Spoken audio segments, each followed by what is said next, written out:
It's Russ from Moshville Times, and I'm with Ali Dickety of the Virginmarys. How's it going? Brilliant. Great. You've got the new album, The House Beyond the Fires, out in a few weeks. How does it feel to have your first album out in almost 6 years? Wow. Yeah. 6 years. It is. It's kind of a relief to have that body of work complete, to be honest. But yeah, we're really made up with how it sounds, and yeah, I don't think we could be happier with it, to be honest. So just excited, I think now, excited and relieved that it's finally finished. Yeah. Is there any songs on it you think will surprise fans? Because there was a couple that kind of caught me off guard. Got you. To be honest, I'm not sure I ever kind of think that way. I think I mean, like, I think the two-piece vibe is it's a kind of different feel anyway. The essence of the band is always there, but um which songs do you think it were? I would say Urban Seagull, maybe. Was Yeah, I was that one kind of of the? thinking Urban Seagull and There Ain't No Future, just more like the intro because it was like kind of like this weird funky thing before it actually properly kicks in. Yeah, got you. Yeah, that's a fair shout. I Um, actually sort of what you call it, white knuckle riding, just because like normally like when you guys have an album, like you properly come out screaming out the doors almost, and this was like a slow build. yeah, you know what? Like it was. I think I pitched having Ain't No Future as the first track. Um, and it was Dan who decided the track listing. I was kind of finishing each track week by week, and Dan had a lot more time to check them out. And he was that was the kind of order. I think maybe he'd done a bit of playing around with it. Um, and it is interesting to have a kind of a slower, more epic song to open it. But I Mm. quite like the idea. I quite like the fact that kind of there's that, and then it hits into There Ain't No Future. Hmm. Um, and also um, quite happy to kind of step away from certain of my own ideas and let someone else take charge. So. Hmm. But yeah, I think there's quite a few different flavors going on within the album, but then there always has been kind of within the band. I think Yeah, it's a nice progression, this album. yeah, for sure. Um, as we talked about Urban Seagull, do you intentionally plan to make like a big massive song to close the album, like when you're sitting down to record the album, or does it just come when you're sequencing the album? Yeah, I think if there's ever a really big epic song, it tends to it tends to be like that you would have it as the outro track just by kind Mm, of instinct and what the albums that I kind of grew up listening to. Um, they always seem to have that kind of mm, long epic track towards the end, and I've always loved that. mm. And it kind of makes more sense, to have like a track like that, whether it be the end of a live set or Yeah, an for sure. album. Because kind of like where do you go from? Um, I guess you could have it midway, but you'd be thinking kind of side A and side B maybe. Yeah, yeah. Yeah, because like it's always the song I'm most looking forward to. Like when you have a new album out, it's like, what's the last song going to sound like? 'Cause it's always like this big sound sort of thing. Yeah, totally, totally. I think like I don't know. I like those kind of concept albums of Dark Side, and one of my favorite albums is by ELO that was New World Record, and that kind of has this ends with a track called Shangri-La that has the best outro, I think, to any album or song. Um, and oddly enough, there's kind of a bit of a nod to that in um, Dance to the City, that kind of it fades out and then something else fades in. Oh, all right, okay. Yeah, but that's not even our last track. Yeah. Yeah. I think So Urban Seagull was one of the last ones to like come. I didn't really think maybe it was finished enough, but Dan was adamant that he wanted it on the album, and I'm really glad that it did. mm. It made it. So talking about the album itself, it's obviously got like such a special name and like such a personal connection for anyone that's not aware. Like, what does it mean for you guys and everyone involved?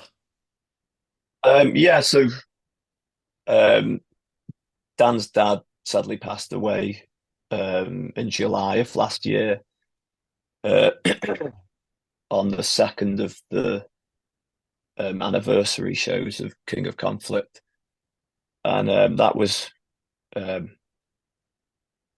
really really sad. I haven't really got the words to kind of describe what that experience was like. Um, yeah, Tommy, Dan's dad, has been massively important to the band from day one. Me and Dan met at college, and I kind of moved into his kind of family house, always welcomed in early on, and we just used to practice um, nightly, and it's so fucking loud, so loud. And he would be, almost next door, and he was so supportive. Never kind of never complained, kind of once. Um, Back in the days, like him or Judy would give us lifts to gigs in Manchester where we just do like a showcase of. I mean, this is going back like 20 years, um, and yeah, I mean, we're still kind of hasn't quite kind of set in. Tommy not being here anymore, and obviously it's kind of a lot more of an intense and sadder experience for Dan. Um, anyway, his shop in Manchester was called the House of Fires, and it kind of felt right to um, pay tribute to that Mm. in this album. So yeah, the whole album's dedicated to an incredible man. This album also, you've brought in You're a Killer and Where Are You Now? Obviously, You're a Killer's been on The Devil Keeps Coming EP and Where Are You Now came out last year. Why include those two songs in this new album? Yes, so we kind of wanted "Where Are You Now" to be on something because it wasn't. It was just like a standalone track that wasn't part Mhm. of. There was another track that um, we have yet to finish. Well, I've yet to kind of finish from my side of the vocals and overdubs. But we kind of felt, I don't know, Killer's such a. I think it was like this would make the best possible album. So kind of I had to kind of step away from my ego on kind of continually writing newer songs and having like the newer body of work. And we just felt like if someone hadn't come across a Virginmarys before, this would be a better piece of work, to be honest. So we had that kind of like remixed and yeah, and I'm glad that we did, to be honest. Mm. Yeah, because I remember like hearing it on the album and like immediately, cause like I know like your music like kind of inside out. Like that first listen on that new version, I was like, oh, hang on, they've reworked it for this album. Like you could just hear like subtle differences in it, and it just sounds Yeah, that bit totally. more powerful. Yeah, definitely. And to be honest, like we never really know. It's very much kind of survival being an independent band, and how long you can keep hanging on in there, and how much work that we put into making a full length album, especially this one. We wanted it to be perfect, and I've been sending ideas to Dan for the past 6 years, and little demos that I do, and you can kind of get an idea whether he kind of thinks this is one that we do, or whether he thinks this is one that you do. um, and yeah, Dan in particular was like, this album has to be the fucking very best that we can do. So there was that in mind. Um, so I can't even remember the question, Ross. Sorry, mate. It was about including You're a Killer and Where Are You Now in the album when Yeah. previously So I been mean, it on. was just about making the perfect album. If we were to revisit this in another 10 years' time, I don't want the kind of regret of like, shit, I wanted just every kind of new song, but but then a weaker piece of work. That's fair. This album, you recorded it with Dave Draper. What's it like to actually go back to work with a producer rather than all the self-producing stuff you've done the last few years since Sitting Ducks, really? Yeah, it was awesome. Like you know, Dave is a great person to be around. Um, we went down to his studios in Warwickshire, I believe, or Worcestershire. Um, and yeah, he creates this great atmosphere to be in where the performances were kind of easy to get. We had a great time doing it, and it took a hell of a lot of kind of workload from me, not really knowing completely what I'm doing with like drums and the full thing. So to kind of share that with Dave and pick out the best possible tracks and hear his input on, what kind of fills or, different things might work. That was a real pleasure. Um, so yeah, it was definitely a good move for us. It's obviously been a very busy couple of years for you guys. Is that going to continue? Well, I guess that we hope so. Um, there was a bit of a turning point, I think, last year where we got offered the Sisters of Mercy tour, and it was 2 months. We were even offered like to go to the US as well with them, but we couldn't afford to kind of make that work. And I remember thinking, wow, this is a big opportunity, like 2 months around Europe and the rest of it, but to make that work without receiving the gig fees beforehand cost thousands, Hmm. um, in kind of van hire, fuel, the Hmm. rest of it.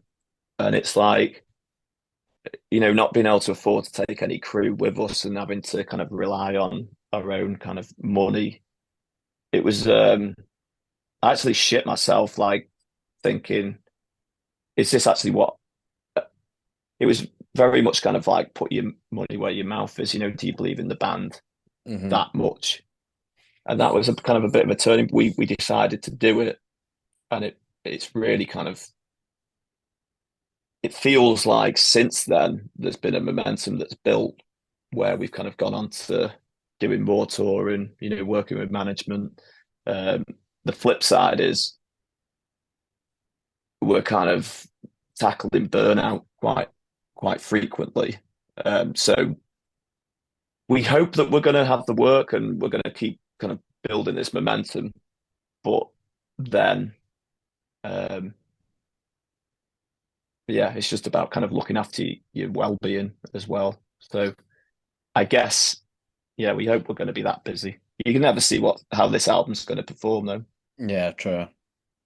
Uh, so, as we're talking about Sisters of Mercy, how did their fans take to it? Because obviously, the last couple of years you've been on tour with like Ricky Warwick, Mass Wagons, Ugly Kid Joe, like those all are really good fits, but obviously, Sisters of Mercy is just a bit different.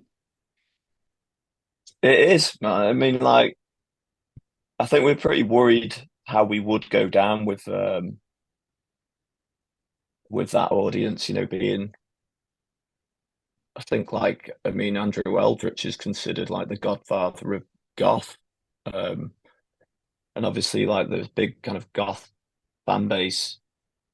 Um, and we were really kind of, it was a big kind of surprise that they appeared to love us. You know, we've gained so many fans from that, and I kind of it's a bit of a head scratcher to be honest, like to all of us, or to Mhm. certainly me and Dan. But I don't know whether it's there's a certain aspect to our band. There's definitely a darkness in content, and there's an intensity. But I Mhm. think we're a bit kind of a misfit. You know, we don't really we're difficult to pigeonhole, and we don't necessarily kind of.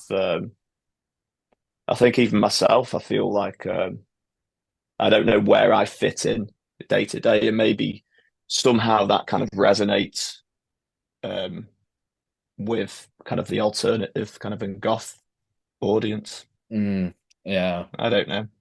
Yeah, plus as well, like on that tour, you got to finish it at the bars. Like, where better to finish a tour than, Yeah, yeah, totally. What a venue. Yeah, and like it was so cool, like to see them come back out on the encore, and like all four of them was wearing like Virgin Mary's t-shirts and stuff like that. Just like I was stood at the back of the room, being like, "This is amazing." It was insane, man. It was really insane. Like, and we never really knew if it was going to happen because, Von Andrew Eldritch is he's obviously the kind of star of the show, and he Hmm. voiced that he that's what he'd like to do, maybe kind of 4 days previous, but we weren't going to kind of press him that we're Hmm. still doing it. So me and Dan just kind of stood side of the stage, and they did come on, with the shirts, and Hmm. he kind of yeah, he got us up on stage, and Hmm. I didn't really know what to do. I think we were wearing sunglasses just up there, Yeah, like you in guys character. totally like nailed it. Like, like there was I think I got a bit of footage and just chucked it on the community, and like I think we said after the show that like you guys just like kind of standing back like and then going up like when it was time, like it worked sort of thing. Yeah, I think we were probably told to do that, thankfully, because I wouldn't know what the fuck I was gonna be doing.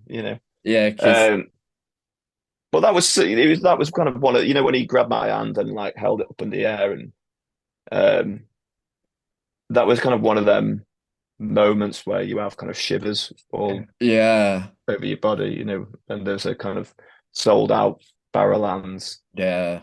and he walked off and gave me a smile, and I think he said kind of like thank you, like we'd done him a favor. Hmm. Just insane. Um, such I've got huge respect for sisters, Yeah. I definitely. mean, talking about goosebumps, I've got goosebumps just remembering it from last year. Yeah, man. I mean, like we've had really special moments, in that kind of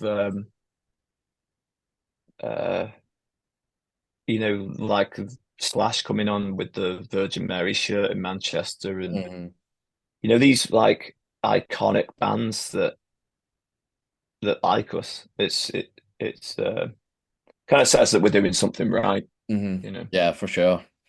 Uh, Speaking of other great venues, you've played KK's a few times, KK Steel Mill, I should say, a few times, and then a couple of weeks ago you headlined it. What was it like to actually headline what is probably one of the best, well, the best venue in England, I should say?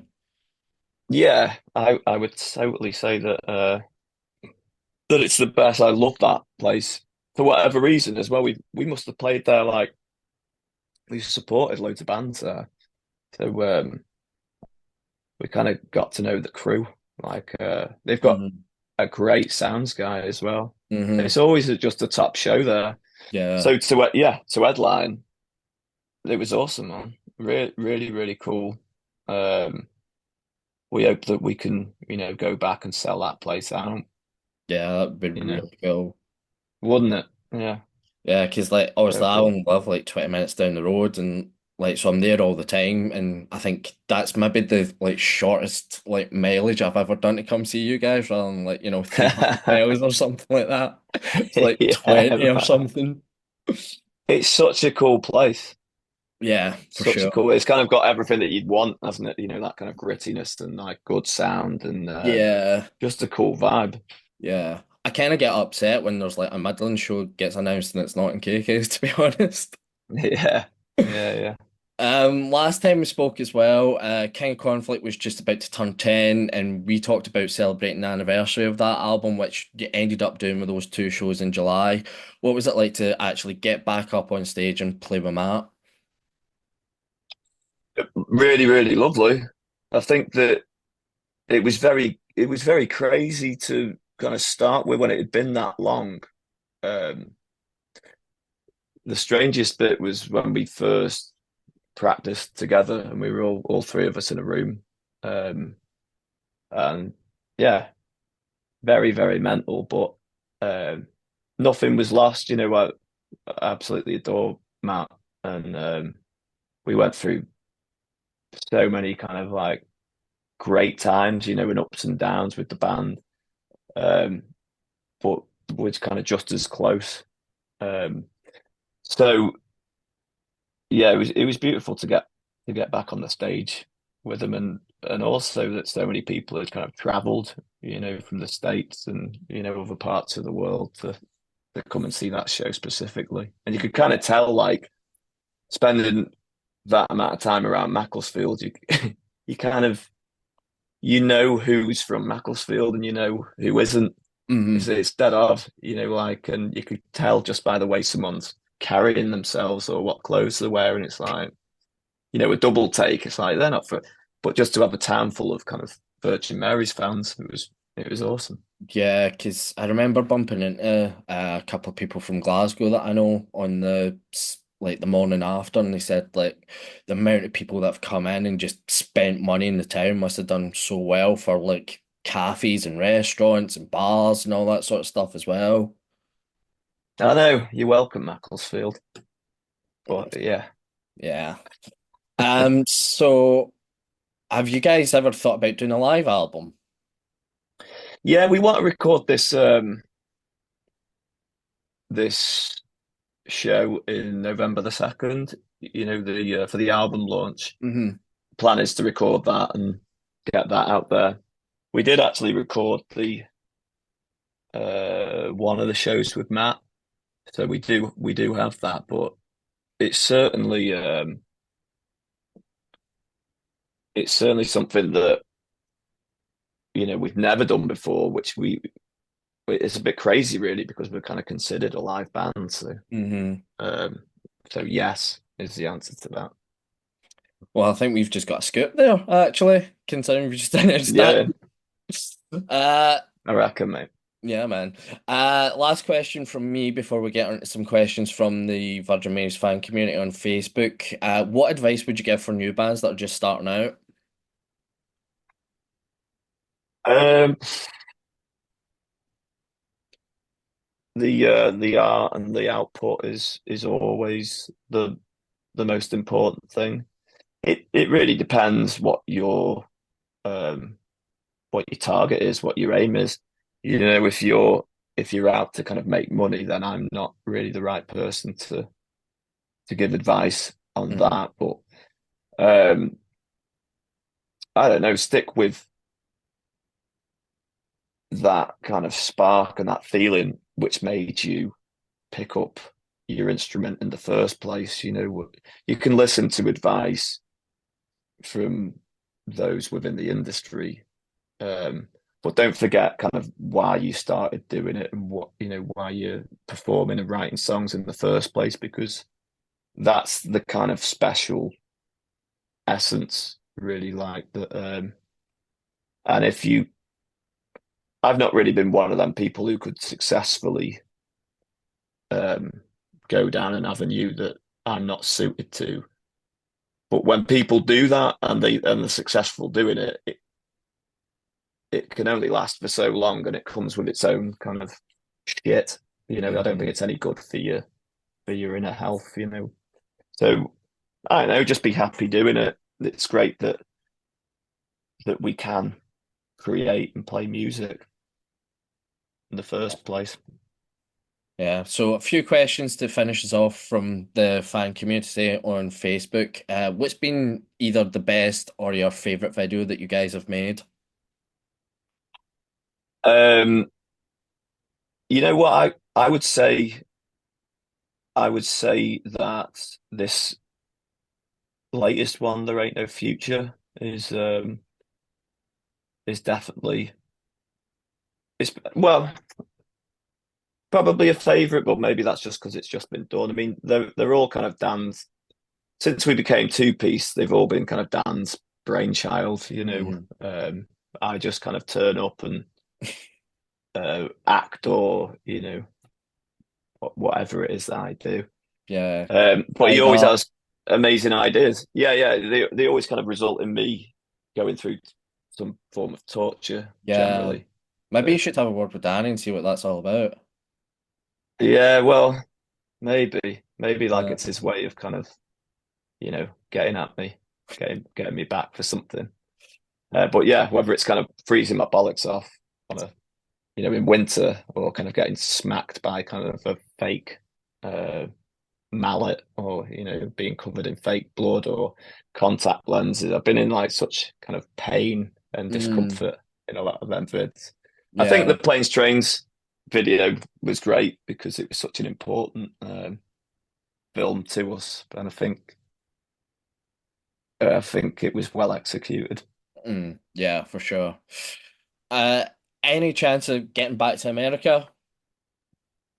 We would in a heartbeat if we could afford it, but Mm, it's just getting the visas alone is thousands. mm, Um, Hiring, you can't take your amps over, so you'd have to hire a backline or yeah.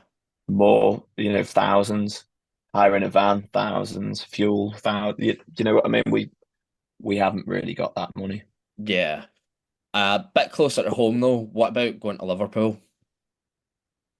Yes, we certainly go to be honest, like it's not somewhere that we avoid. We just don't get the offers from Liverpool. It tends to be maybe it's because it's too close to Manchester and you don't want to be doing the two places. Or we played Chester, and maybe Mm. that's but yeah, we certainly would play Liverpool, yeah.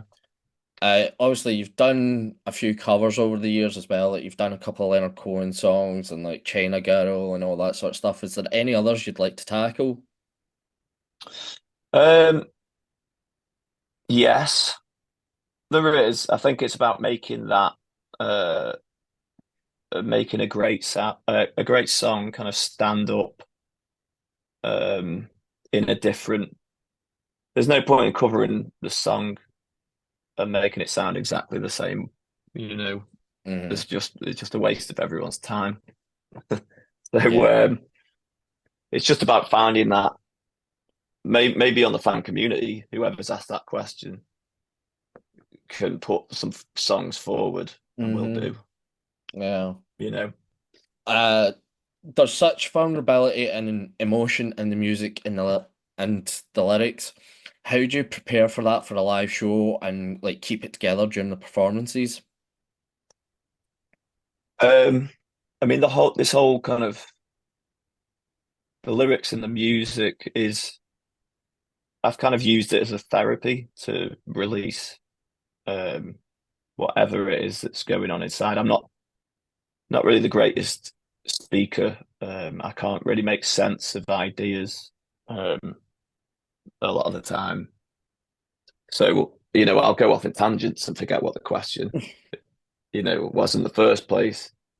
Everything's kind of a million miles an hour in my head. So, um, I don't know. I kind of pace up and down and prepare and step onto the stage and try and imagine myself just in the practice room and singing and in my kind of safe space and comfort zone, and release, having it as a release. Mm, Um, that's the kind of like it's a bit of a meditation. So um, yeah, I mean, it kind of does me a favor if I've not really kind of given it some aggression or whatever it is I do for a month or so. I kind of feel it. I kind of feel that I'm not right. So hmm. yeah, it's apart from that, I just have to kind of tackle some nerves and stuff like that that go on. But yeah, there's not necessarily a kind of way that I prepare. I would just do my best. So the last one from the community is if you had any additional band member join the band, dead or alive, who would it be? Wow. Um, fucking, I'd probably need thought for that. I mean, Joe Strummer would be a good experiment, Mm, but God knows, um, there's loads of people I'd love to play with. I'd love to play with um, John Lennon, but I don't know. It, the Beatles worked because the individual kind of players work together. It's not. mm, I couldn't like maybe choose my favorite musician and that would be the best match for our band. You know, mm. I don't know. I don't know what would suit us. Who would you Yeah. say, Ross? I don't know. Because like when I saw this question, I was like, that's maybe the best question. Like, not to pick favorites out of like what got put forward. Like, I think that was like the best one. I was like, that's cracking. But I'd say like it's maybe a bit left field, but I'd say like Lemmy, get him on bass. Who? Lemmy. Lemmy, Yeah, yeah, get totally. him on bass and like get him doing vocals for something like Into Dust or something. That could work. That would be awesome. Yeah, yeah. Yeah, I think man. like yeah, someone that maybe like kind of yeah, someone like Lemmy would be fucking brilliant. Yeah. And he was as real as you guys, so it would fit that way. Yeah, man. I think like we could kind of try and outdo each other on kind of rough voices. Don't, I Uh, don't think I could compete with Lemmy, to be honest. yeah. Well, that's all I've got for you. The album's out in a few weeks' time, 1st of November, and then you're straight into the tour on the 2nd with the Cinemax show that's sold out, and it's all go for you guys. Yeah, man. I mean, like, it's great. It's absolutely awesome. We're very, very grateful for the support that we get. For the fans that being allowed to express herself truthfully. Mm, And I feel like we get better. As the years go on. People may disagree. I think that we do, hmm. and certainly, kind of most recently, just playing with me and Dan, everything's kind of got tighter, and you get to kind of play, bring it down, and then bring it back up, play with the dynamics like a lot. Yeah, for sure. Yeah, it's kind of. But yeah, we're so grateful for the fans and the support. To be honest, Yeah. Well, there's no better way to end the interview than that. I'll see you on tour in a few weeks' time then. nice one, Ross. I'll catch you soon, mate. Take it easy, mate. See you, man.